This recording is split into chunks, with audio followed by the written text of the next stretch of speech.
Muy buenas noches, El Salvador. Un placer enorme dar la bienvenida a todos ustedes esta noche para disfrutar su entrevista 8 en punto. Ya lo habíamos adelantado en nuestras diferentes redes sociales. Esta noche vamos a conocer a Plenitud, un ambicioso proyecto, el cual se lanzó en nuestro país a principios de esta semana. Nosotros Ediciones, y por supuesto también vamos a conocer de un evento de talla internacional que se está verificando en nuestro país.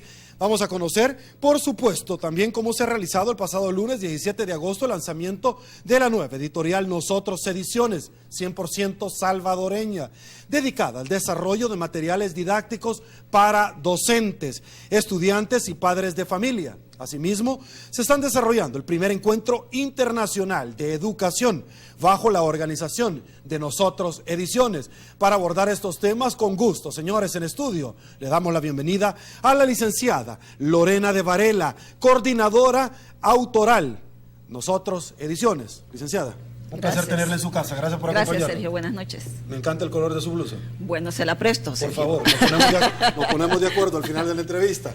Con gusto, en estudio también le damos la bienvenida a la doctora Irene Kitt, de nacionalidad argentina, conferencista del primer encuentro internacional de educación organizado por Nosotros Ediciones. Un placer tenerla en su casa. Bienvenida a El Salvador. No, bienvenida. Varias veces he venido y siempre muy grato estar acá. Bueno, me alegra muchísimo que se sienta no como en casa, sino que en casa, es diferente. Con gusto, en estudio también le damos la bienvenida a la tercera dama de la noche. Nos referimos a la doctora Ellen Abatzi, de nacionalidad griega y radicada en los Estados Unidos de Norteamérica, conferencista del primer encuentro internacional de educación organizados también por Nosotros Ediciones. Doctora, un placer también tenerla en su casa. Muchas gracias. Siempre es muy grato regresar a El Salvador. Bueno, siga viniendo entonces a visitarnos. Esperamos que un sí. Placer. Saludamos, señores, a quien gentilmente, noche tras noche, hace posible el primer segmento de su entrevista 8 en punto, como lo es Banco Agrícola. Bueno, señores, arrancamos esta entrevista y lo hacemos con la licenciada de Varela. Cuéntenos un poquito, licenciada, sobre la marca editorial Nosotros Ediciones. Hablemos un poquito tanto de su visión, a qué tipo de materiales didácticos le están apostando y, por supuesto, dentro del mercado también cómo se conecta con el primer encuentro internacional de educación. Por favor. Gracias, Sergio. Gracias por la oportunidad. Para nosotros es muy importante estar en este programa y poder comentar y conversar con usted sobre Nosotros Ediciones. Quizás es importante decir, primero que todo, que Nosotros Ediciones es una empresa salvadoreña con expertos y profesionales 100% salvadoreños, con una larga experiencia en el ramo educativo, tanto en el país como en otros países de América Latina. Tenemos quizás ya más de 16 años de trabajar en la región y en el país. Solo le voy a decir varias décadas para no entrar en detalles, por favor, ¿verdad? Y prometo no repreguntarle sobre ese tema. Muchas gracias. Y esto nos da las credenciales como para poder sacar adelante un proyecto de esta naturaleza. Nuestra misión es trabajar de la mano con la comunidad educativa, proporcionando distintas soluciones innovadoras en cuanto a materiales educativos, como usted lo decía. Y nuestra visión, ser quizás la editorial salvadoreña que ofrezca o que satisfaga necesidades educativas de estudiantes, docentes, padres de familia, a través de propuestas pedagógicas que permitan a los usuarios, sean estudiantes, maestros o padres, conocer o tener propuestas metodológicas que apoyen el aprendizaje. En el marco de todo este esfuerzo quisimos hacer un encuentro internacional que se convierta en una característica distintiva de Nosotros Ediciones. Si usted ve, se llama Primer Encuentro, el que ahora tenemos. Eso da una pista para pensar que vamos a tener un segundo, un tercer encuentro, en el que queremos intercambiar con expertos internacionales de la talla de las señoras que ahora nos acompañan y podamos brindar a la comunidad educativa salvadoreña oportunidades de escuchar qué está pasando en otros lados del mundo en temas educativos, qué son las discusiones o qué son las investigaciones más recientes que hay sobre el tema. Así es que comenzamos con este primer encuentro, lanzamos nuestra marca, presentamos nuestros materiales y al mismo tiempo aportamos un poco de ideas interesantes sobre el tema educación. Bueno, déjeme comenzarle que el día lunes de esta semana, en el lanzamiento de este proyecto tan ambicioso para la educación salvadoreña y que pretende precisamente desde una trinchera privada impactar positivamente sobre la educación de nuestro país, fue una grata sorpresa ver a la presidenta de Nosotros Ediciones, a una exfuncionaria de alto nivel muy recordada acá, como han venido a esta tribuna de entrevista, la licenciada Darlene Mesa, que está al frente de un proyecto de esta naturaleza. Cuénteme, ¿de qué manera, en alguna medida, el respeto que tiene ella y el peso, no solamente en nuestro país, sino que internacionalmente, puede dar un aporte significativo, no a este proyecto, a la educación de nuestro país, un poco más allá del que ella dio cuando ella era ministra de Educación? Bueno, imagínense, es primero que todo para nosotros un orgullo, ¿verdad? Tener a una persona de la talla de la doctora Mesa al frente del proyecto. Es característico de ella siempre tener ideas innovadoras, ¿verdad? Esta es una idea que es una idea de ella la impulsa y nosotros apoyamos ese impulso. Es una oportunidad para el país, que su pensamiento, que su forma de ver el tema educativo, de su sensibilidad hacia la población demandante, su sensibilidad hacia los estudiantes, permita, ¿verdad?, que se puedan desarrollar ideas para distintos sectores de la sociedad. O sea, no estamos dirigiéndonos a un segmento, sino que partiendo de sus principios y de lo cercana que ella es siempre a la gente y que esté pensando en las necesidades de las personas, pues se pueda montar un proyecto de este tipo que no solo se dirija a los estudiantes, sino que también a los docentes, a los padres de familia y a cualquier persona que esté interesada en el tema educativo. Perfecto. Voy con usted, doctora Kitt. Sabemos que usted tiene un amplio conocimiento de la situación de educación en América Latina, incluyendo particularmente a nuestro país, El Salvador. Como anteriormente en la presentación usted me decía, han sido varias veces en las cuales he visitado este país. ¿Nos puede ilustrar un poquito sobre cuáles son los elementos determinantes del fracaso escolar de los estudiantes?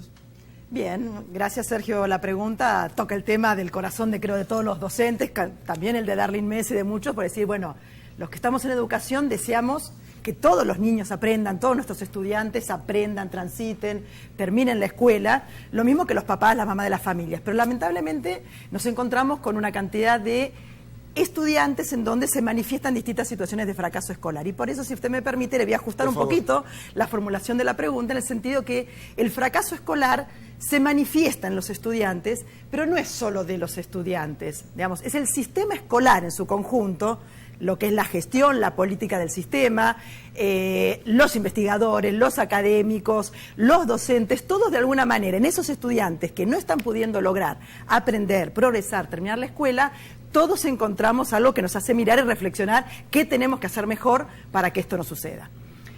En toda América Latina hay mucho, y usted puede encontrar mucha literatura en cuanto a googleás en un segundito, y va a aparecer normalmente una lista de cuestiones que están vinculadas al fracaso escolar, que básicamente describen características de los estudiantes que viven en las zonas rurales, los que son pobres, los que viven en la periferia urbana, los indígenas, los afroamericanos. Los varones están sobrerepresentados en el fracaso escolar, muchos más varones que mujeres repiten y abandonan la escuela. Muchos más, es como de cada 10 fracasos, o sea, estudiantes que tienen esta situación, 6 son varones, 4 son mujeres. Pero estas son características, pero no estamos hablando de las causas. Lo que no queremos es que se confundan las características con las causas. Y diría decir 4 cosas con las causas para cerrar esta primera presentación de la idea. Este fracaso escolar, por una parte, que se expresa la falta de herramientas que desde el sistema educativo hemos podido dar a las escuelas para que puedan lograr que todos los estudiantes aprendan. Y en ese sistema educativo estamos muchos involucrados, ¿no? Por otra parte, ese fracaso escolar expresa que los docentes, no por mala voluntad, sino por esto que decía antes, de la falta de apoyo, no están pudiendo llevar adelante prácticas de enseñanza eficaz. O sea, no es que no trabajan, no es que no van a la escuela, ¿no? Sino que la eficacia de ese esfuerzo no se traduce en los aprendizajes de los estudiantes. Y por último, la tercera causa tiene que ver con hay muchas situaciones en las escuelas de un estrés, de una tensión emocional, de un clima vincular que no es propicio para aprender. En situación de estrés nadie puede aprender. Y por último, y yo diría en cierta manera la principal, hay una cuestión que tiene que ver con el fracaso escolar que está acá en nuestra mente, que es la resignación, que es decirnos, bueno, el fracaso escolar es una fatalidad como la tormenta tropical, y entonces solamente nos queda aguantarla y esperar a que pase. Entonces, esa es la causa que creo que proyectos como este apuntan a remover. Ok, en su experiencia salvadoreña, ¿en qué grados hay mayor fracaso escolar?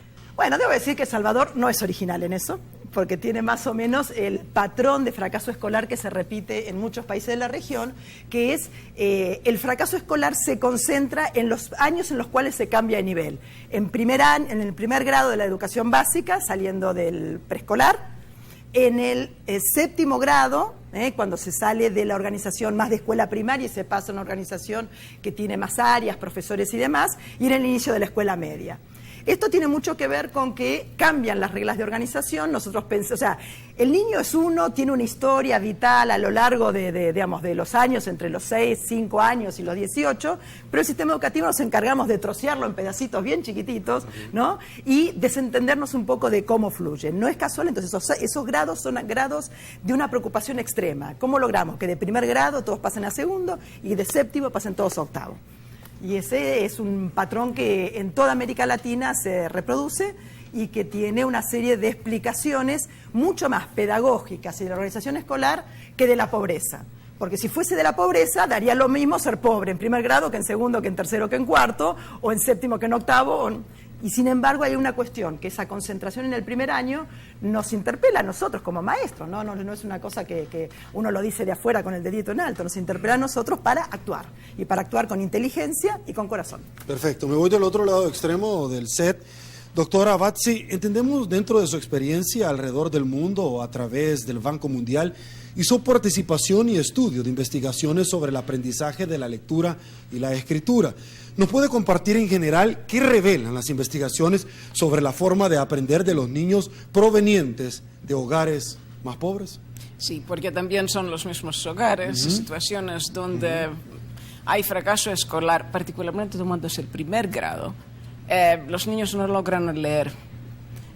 Y esta es la manera, supongo, la razón principal para la cual repiten las clases. Aquí hay muchas investigaciones de la psicología cognitiva y la neuropsicología que nos dicen: todos aprendemos pequeños trozos y los unimos con práctica a trozos más grandes. Entonces, los años anteriores, los 40, los 30, los niños aprendían silabarios. Y sus abuelas aquí aprendieron a través de algunos silabarios. Que aprendían m, a, ma, mi, ma, mi, mu. Después entró la clase media y les pareció todo esto ridículo. Además, los niños de la clase media aprenden todo esto a la edad de los 3 años, lo hacen solos, parece ser muy fácil. Entonces la gente decide que esto es natural. Entonces hagamos la enseñanza más de tradicional, más moderna. Pero el cerebro no funciona así. Los niños que ya tienen trozos más grandes es que los compusieron de trozos más pequeños en una edad anterior. Vienen los niños que casi no tienen parvularia y en el primer grado y tienen que componer de los primeros trozos a los pequeños trozos a los trozos más grandes. Además, se sabe que las letras deben tener cierto tamaño bastante grande y espacio. Los niños más pobres no son formados para esto.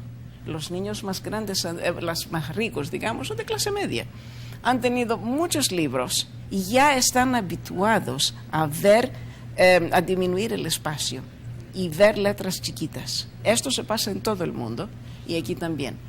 Tenemos que afinar mucho el sentido de los números de los más pobres y desgraciadamente investigaciones en todo el mundo nos dicen que los más pobres no tienen este mismo sentido de matemáticas, parcialmente porque proviene de factores biológicos. Mejor nutridos los niños, más estimulados los niños, más gruesas son las huellas que van de una parte del cerebro al otro. Entonces, se notan diferencias grandes entre la clase media y la clase más baja en cualquier país. Perfecto. Señores, hacemos la primera pausa en 8 en punto. Quédese con nosotros. Tenemos mucho más que conversar con estas damas que nos acompañan esta noche. Pausa. Volvemos.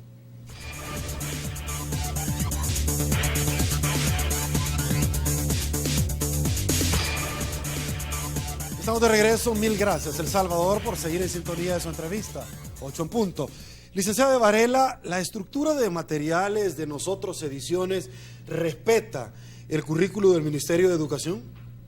Justamente, Sergio, ese es un elemento importantísimo para nosotros, porque creemos que para que la propuesta sea aplicable y que los maestros vean en ella una herramienta de uso en la gestión de la clase, debe estar apegada al currículum salvadoreño.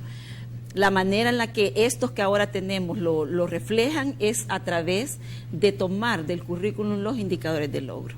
Para entender un poquito más qué es esto, ¿verdad? Quizás hay que decir que un enfoque que se incorporó hace algunos años en el currículum del Salvador fue el enfoque de competencias, y justamente por eso tuvimos ahora también en el encuentro internacional un experto español que ahora no nos acompaña porque ya él retornó o estará por abordar su avión de regreso a casa. Nos hablaba sobre el tema de competencia. Cuando hablamos de competencias, hay dos elementos que se diferencian de otros currículum que no tienen este enfoque, y esos dos elementos, para decirlo rápido y no entrar en muchos detalles, es el que los contenidos estén divididos en contenidos conceptuales, procedimentales y actitudinales, o sea, que los estudiantes conozcan, puedan aplicar lo que conocen, ¿verdad? Y además lo hagan en un marco de actitudes y de valores que les ayuden para la vida. Ese es un elemento. Y el segundo elemento es que existan indicadores que vayan marcando cuáles son los pequeños aprendizajes que deben ir alcanzando los estudiantes para el logro de una competencia. Eso es el indicador del logro. Estos indicadores nosotros los hemos retomado para dar línea y orientación a las distintas actividades, ejercicios, problemas, proyectos que estamos proponiendo en nuestros libros de trabajo, en la colección de 24 libros. De tal forma, ¿verdad?, que los maestros pueden estar seguros que en nuestros materiales encontrarán una guía, ¿verdad?, que va de la mano con el programa de estudio y que les ayudará a saber que sus estudiantes están alcanzando las competencias necesarias. Perfecto. Voy con usted, doctora Kitt. Entiendo que la aceptación de los docentes que participaron en el encuentro internacional con sedes, tanto en San Salvador como en Santa Ana, ha sido bastante grande y entusiasta. Un tema del que habló fue cómo apoyar a los niños para que no fracasen o bueno, como se dice en buen salvadoreño, no aplacen. ¿Qué me puede decir usted en alguna medida sobre los pros y contras de la promoción orientada? Es decir, que se pase de grado a los niños para que no se queden. Muy bien, linda pregunta. La promoción orientada es una medida que se tomó aquí en El Salvador hace ya unos años, y comparándola con otras que se tomaron en la región, la verdad que debo manifestar que es una medida muy estructurada, muy bien organizada, que debe ser aplicada con seriedad como todas las cosas. La promoción orientada es para el primer ciclo, o sea, para primero, segundo y tercer grado, y lo que plantea es que los niños tienen que tratar de pasar, o sea, los maestros tenemos que tratar de hacer que los niños vayan pasando de grado en grado, aprendiendo, con un proyecto específico para que aprendan. La promoción orientada tiene muchas especificaciones para poder decir, largo de contar acá, pero los maestros podemos ir a la resolución, no lo que nos acordamos de memoria, sino ir y leerla de vuelta y fijarnos cómo nos da pautas para ir acompañando a los niños para que puedan seguir aprendiendo y tengan oportunidades. La promoción orientada lo que da oportunidad es para que el niño que tiene un distinto ritmo de aprendizaje, porque todo nos pasa, tú tienes un niño que camina a los 11 meses, otro que camina a los 12, otro que camina a los 14, o que habla a los 18 meses, y otro que hasta los 24 o 28 no dice nada y estamos todos asustados de qué es lo que pasó. Bien, el tema importante, la promoción orientada, no es promoción automática. No es decir, pasa y no importa, no le enseño nada. La promoción orientada es tiempo de enseñanza, tiempo de aprendizaje. Y eso es lo crucial que tenemos que rescatar, porque solo con enseñanza los niños van a poder aprender.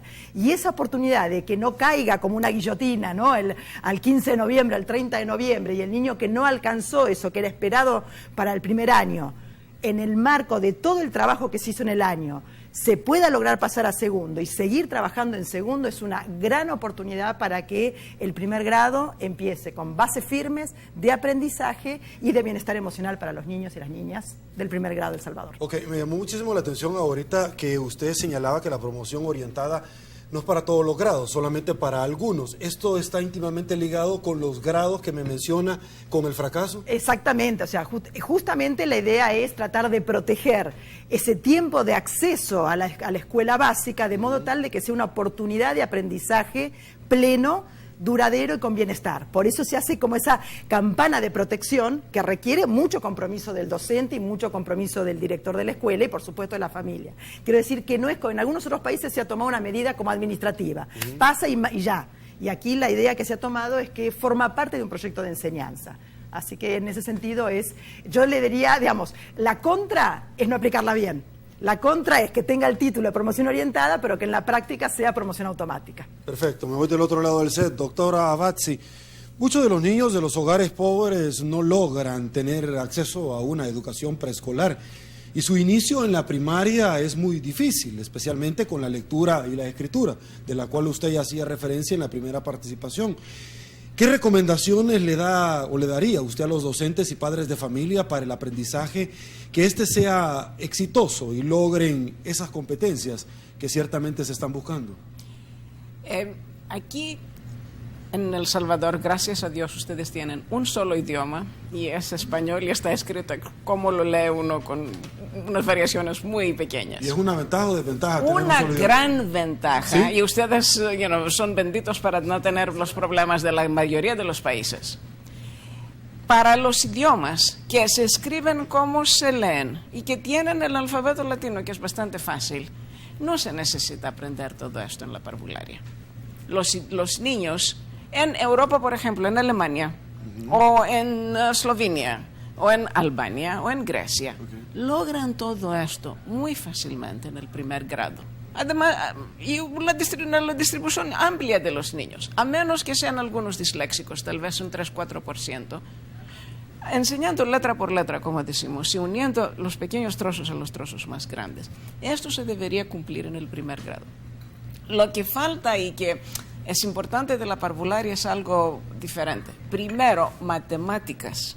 Hay que desarrollar el sentido de los números, la línea de números, el sentido de estimaciones y también la matemática exacta automática.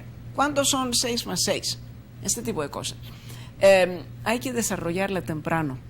Entonces, en la parvularia, y yo aconsejaría, por ejemplo, al gobierno, pasar más tiempo en esto, estimaciones, preparando y pensando la serie de números, también espacial, dónde está el norte y el sur, y cuán lejos estamos de una parte a otra parte, por ejemplo. Es importante esto particularmente para las nenas. Hay que decir que bastante me entusiasma el hecho de que nosotros ediciones se interesa mucho aprovechar de las investigaciones y de publicar libros que cuentan con estos hallazgos de investigaciones internacionales sobre estos temas básicos. Y siempre están por discutir, pero es gente que mucho quiere aprender de las investigaciones y quiere aplicarlas. Un tercer tema que es un poco más allá de los libros es lo que se llama control ejecutivo.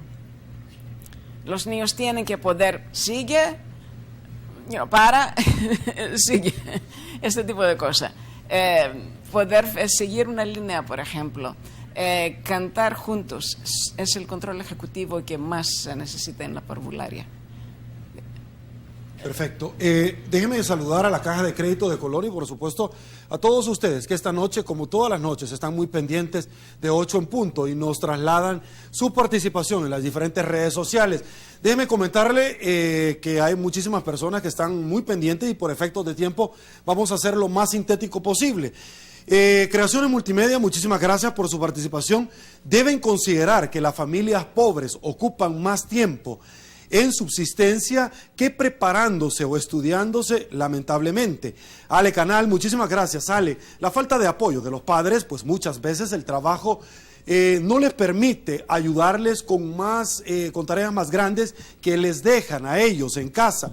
Crack dice, deciden andar en la rebusca y dejar a un lado el estudio. Se mueven más por dinero en los negocios. Gina también participa a que muchos niños no tienen el anhelo de seguir estudiando, pues su situación económica al final no se los permite. Hasta acá llegamos rápidamente, nos incorporamos al set y por supuesto la participación de ustedes, luego de los amigos televidentes. Arranco con usted, Perfecto, perfecto. Muy interesante los aportes y las preguntas, porque son las preguntas que todos nos hacemos. Miren, en nuestra perspectiva, justamente no ignoramos las difíciles condiciones de vida que tienen muchísimas familias en este país y en todos los países de América Latina, y justamente por eso quienes estamos en la escuela tenemos el compromiso ético y profesional de lograr que en la escuela los niños puedan aprender. Justamente la escuela como aparato público del Estado se creó para recibir a quienes no tenían el privilegio cultural de acceder a la palabra escrita. Antes tenías un tutor en tu casa o ibas al convento y aprendías allí a leer y escribir. Si la escuela se creó es porque tiene que lograr ser eficaz para incluir al que no tiene un papá o una mamá que le pueda ayudar a hacer la tarea. Entonces, desafío para la escuela es lograr que el tiempo de la clase sea pleno, rico, significativo, interesante. Primera cosa. Segunda cosa, no voy a decirles a ustedes lo que es la historia del Salvador reciente, de unas pocas décadas, y de cuán difíciles situaciones se han tenido que levantar. El nivel educativo de los papás, de las mamás, de que hoy tienen 35, 40, 45 años, tenemos mucha gente que tiene a lo sumo primaria completa, que nunca empezó la secundaria. Entonces, los maestros no podemos contar en nuestra propuesta pedagógica con que papá, mamá le enseña en casa. Le puede ayudar a hacer los ejercicios, como bien decía Ellen, o sea, ejercicios claritos, organizaditos, bien precisos, que le deje la maestra, pero no le van a enseñar en casa. Entonces, si queremos que la educación sea realmente una herramienta para luchar contra la pobreza, nos hacemos cargo en la escuela de cómo ayudarles. Ok, licenciada Varela, voy con usted, por favor, de la participación ciudadana. Bueno, eso es un tema que importante que surja, porque usted me preguntaba antes qué podemos aprovechar de la experiencia de la doctora Mesa. Y creo yo que esta es una de las áreas que nos tocan más de cerca. Conocemos muy bien el área rural del país y las necesidades, conocemos lo mucho que pueden aportar los padres de familia, y por eso es que nuestras propuestas no están dirigidas solo a estudiantes y a docentes, sino también a padres de familia, okay, porque los padres de familia muchas veces están interesados, se preocupan de cómo hacer para apoyar a sus niños, pero no saben cómo. Es importante desarrollar herramientas para que ellos tengan formas de orientar a sus hijos, de saber cómo pueden apoyar el aprendizaje, de cómo pueden desarrollar otro tipo de actividades como las que menciona Helen, y saber que eso va a fortalecer su aprendizaje.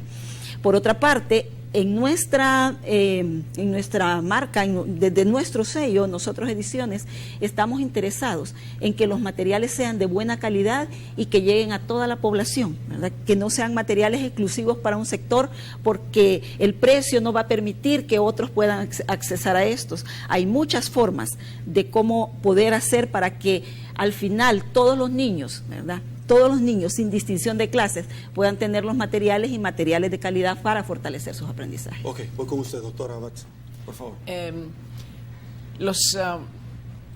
Para los niños más pobres, las clases tienen que dedicar el tiempo de práctica adentro. Es muy bueno si alguien puede guiarlos en la casa, pero no podemos esperar esto. Con el Banco Mundial, donde pasé 27 años especialista de educación, y también con todos estos esfuerzos que hemos hecho, es cómo enseñar a todos a leer en el primer grado cuando la escritura no sea inglés, la ortografía. Uno tiene que sacar aparte el inglés y el francés y el chino, y con el resto vamos, y el khmer tal vez. Pero con el resto todo es factible. Pero significa que uno tiene que pasar su tiempo practicando dentro de la clase.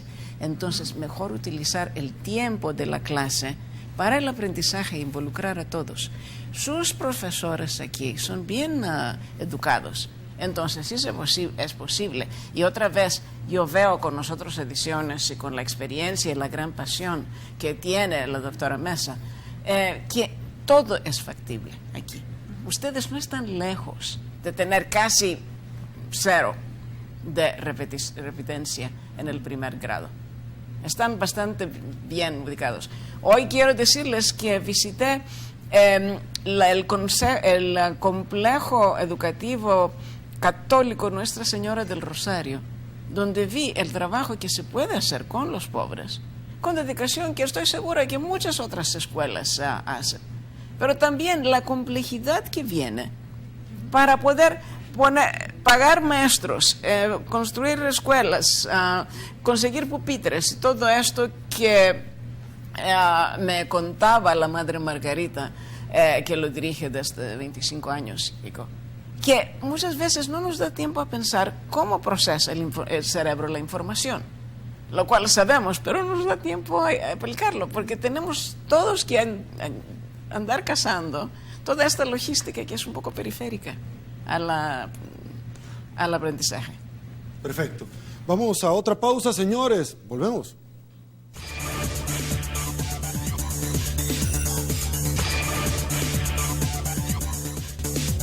Estamos de regreso. Mil gracias, El Salvador, por su preferencia. El tercer segmento de su entrevista, 8 en punto, es gracias a la fina cortesía de ACOVI de RL. Continuamos. Somos una empresa que le brinda una amplia gama de servicios financieros competitivos. ACOVI de RL, su banco cooperativo de confianza. Y bueno, señores, rápidamente vamos a tratar de aprovechar al máximo el tiempo. Licenciada de Varela, ¿qué podemos esperar de la editorial para el próximo año? Hemos visto un importante despliegue de mercadeo sobre los puntos de venta de los libros, cada uno de los salvadoreños, y ciertamente lo transmitimos el día lunes acá en la entrevista 8 en punto, en el marco del lanzamiento de nosotros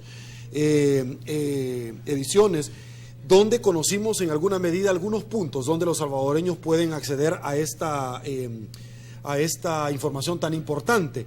¿Cuáles son las proyecciones en cuanto a las nuevas colecciones y eventos de capacitación que se vienen? Bueno, quizás en principio aprovechar para decir que, como usted lo pudo escuchar en el lanzamiento, salimos este año con 3 colecciones. La colección de Educación y Ciudadanía, la colección de libros de trabajo y la colección de lectoescritura. Para los años que estas colecciones, están dirigidas de primero a sexto grado, a niños que estudian de primero a sexto grado, y para el futuro, ¿verdad? Para el futuro cercano, creemos que podemos nosotros hacer una propuesta que vaya al tercer ciclo de educación básica, o sea, séptimo, octavo, noveno, incluso educación media. Aquí hay temas de apoyo didáctico, siempre apegados al currículum que podemos trabajar, y otros temas que pueden estar dirigidos a otros sectores, al sector administrativo de la educación, o temas de valores, por ejemplo, que también es importante tratar, sobre todo de cara a la situación que vive la sociedad nuestra, a problemáticas de la vida diaria que vivimos, y que este tipo de materiales podrían contribuir, ¿verdad?, a apoyar siempre en las mejores condiciones para que los niños aprendan. Perfecto. Doctora Kitt, ¿qué piensa de la línea editorial y autoral de los libros de Nosotros Ediciones? La oferta que se hace sobre la estructura y contenido de los libros de trabajo, ¿qué le parece a usted? Los he mirado con apetito de maestra. ¿Sí? Sí, los he mirado imaginándome, bueno, cuando yo era maestra hace unos cuantos años, y también habiendo recorrido muchas aulas de muchas escuelas, y destacaría 3 o 4 ideas cortitas. Una es una manera de organizarlo que permite que el docente pueda flexibilizar la organización de su clase y reentregarle unas consignas a un niño, a un grupo de niños, a otro grupo de niños, que puedan trabajar según los distintos ritmos, como hablábamos antes. Primera cosa. Segunda cuestión, son muy interesantes o muy adecuados para captar el interés de los niños. En el sentido de decir, yo me imaginaba decir, bueno, que el niño puede elegir qué actividad puede hacer. justamente captar la motivación del niño a partir del tipo de actividad y el tipo de secuencia de trabajo que propone. Entonces tenemos interés, tenemos esta posibilidad de organizar en distintos grupos, tenemos esta cuestión de que vas a ver que tiene producción muy significativa. Hay muchos textos que lo único que hay que hacer es marcar, poner una cruz, qué sé yo. Eso es un aprendizaje como de poco densidad. En cambio, hay muchas actividades muy significativas. Y por último, una cuestión que desde un punto de vista humanista es muy importante, es que mira la dimensión cognitiva, que es muy importante y es uno de los objetivos principales de la escuela, pero también mira la parte emocional, la parte social, la parte de actitudes que en todos los países de nuestra región y también en El Salvador forman parte de eso que decíamos, de la educación, de la escuela, de nuestros niños, que aprendan no solamente el lenguaje de la cabeza, sino también el lenguaje del corazón, el lenguaje de las manos. Ok, hábleme de un tema que me llamó muchísimo la atención. Usted dijo el elemento cognoscitivo y otro dijo, obviamente, que es del conocimiento, pero también dijo la emoción. Es decir, ¿cree usted rápidamente que esta literatura, que este material puede llevar no solamente a los maestros, a los padres y a los alumnos a emocionarse lo suficiente para poder aprender? Exactamente. Y no abstraerse dentro de un proceso? Sin interés y sin el corazón que se mueva es muy difícil, el aprendizaje se pone muy seco. Y yo creo que este material ayuda mucho en manos de los maestros que quieran una enseñanza eficaz. Perfecto, me voy con la doctora Batsi. ¿Cómo ha visto el interés de los docentes salvadoreños, doctora, en estos eventos de capacitación como el primer encuentro internacional de educación? Fue muy interesante porque había 650 personas, creo, ayer. Una cantidad enorme. Y aquí hay un gran anhelo verdaderamente de aprender. ¿Cómo mejorar la calidad de educación?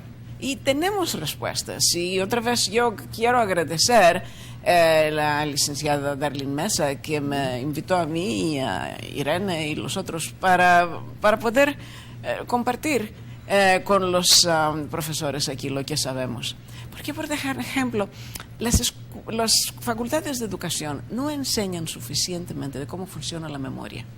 Sabemos ciertas cosas de la memoria que cambian mucho y deberían cambiar mucho la enseñanza, particularmente en estos primeros grados. Por ejemplo, tenemos nuestra memoria de trabajo de corto plazo, de aquí en adelante, es muy corta. Algunos segundos, algunos trozos de información solamente puede comprender. Esto implica que los niños deben automatizar las destrezas básicas, leer fluidamente y sin pensar, calcular fluidamente y sin pensar. Estas son las tareas del primer grado. Y también uno diría de la parvularia, pero yo me alegro y estoy de acuerdo con el gobierno de El Salvador que no es necesario aprender a leer en la parvularia en español. Entonces, hay que automatizar funciones, por lo menos matemáticas, y también el autocontrol que necesitan los niños para seguir instrucciones. Pero el primer grado, por lo menos, debería basarse en esto, en la automaticidad, enseñanza paulatina y para componer trozos más grandes, aún más grandes, pero un montón de práctica. Y esto es lo que veo que nosotros Ediciones tiene el afán de dar. Además, a mí me gusta el hecho de que el esfuerzo de disminuir el costo, porque en toda tierra el costo de las publicaciones se ha aumentado. Uno tiene expectativas de gráficas, de colores, de buen papel. Todo esto cuesta, y un país que no tiene un tiraje muy grande, menos 100,000 copias es lo que verdaderamente uno necesita, pero aquí ustedes no tienen bastante copias para disminuir el costo, como esto acontecería en África, en Asia, por ejemplo. Entonces, ha tratado mucho esta empresa a disminuir el costo para poder hacer accesible el libro a las manos de los padres. Porque uno ve varias ediciones que cuestan mucho. Eso significa que los niños no tienen con qué practicar. Y si no tenemos textos de practicar y dar a la práctica a los niños, van a seguir el fracaso escolar. Ok, perfecto. Vamos a otra pausa. Volvemos.